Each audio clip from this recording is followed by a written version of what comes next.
The story of you. Today I escaped anxiety. Or no, I discarded it because it was within me, in my own perceptions, not outside. Marcus Aurelius. The cringeworthy moment when you realize your anxiety is taking over how you react, creating tiresome verbiage, holding things at a distance to analyze how it can fail, convincing yourself of negative reactions or responses that may be truly opposite of what that person would actually say or do to you. In this moment, you may feel like a failure to yourself. You may be making up excuses as to how or why your anxiety is consuming you in those moments. That is, if you recognize that it is there. These moments are the moments that we define ourselves and allow our past stories to be the excuse as to why we're living in this anxiety bubble and keep allowing ourselves to let it fester within. We start the same old way by telling ourselves, well, I have anxiety because of fill in the blank. We feel enlightened knowing where our anxiety stems from.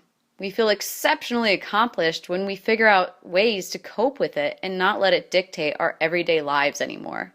For example, the weight of anxiety is alleviated for me by bicycling and doing yoga.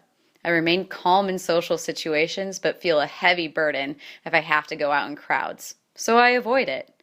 However, not all things that cause your anxiety are avoidable. I had this moment recently. I still cannot tell you what button was pressed to make me feel all this unease once again.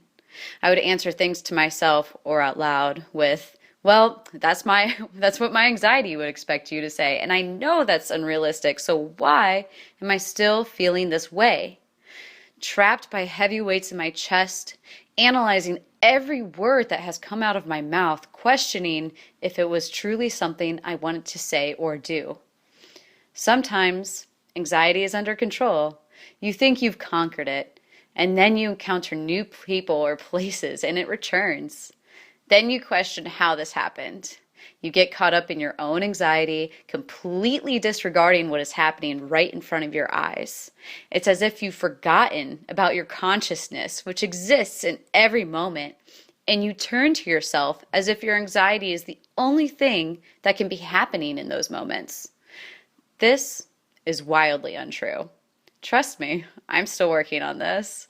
By writing this very article is me acting upon not letting my past story dictate my potential story for today.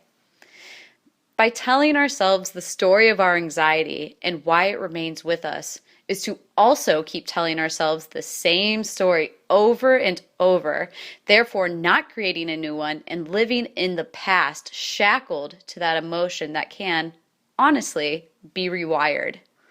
The act of freeing yourself from your own story is therefore the act of paving a new path along with witnessing the past bumps in the road being paved over to start anew. Creating a different narrative for whatever has ailed you in the past is vital for moving forward and growing towards the best version of yourself. Instead of telling yourself, I should have done this, or, did I really say that? Or why me? Allow yourself to let it go. Do not dwell on these things for more than the moment that they deserve. Be kind in the way you tell your own story to yourself.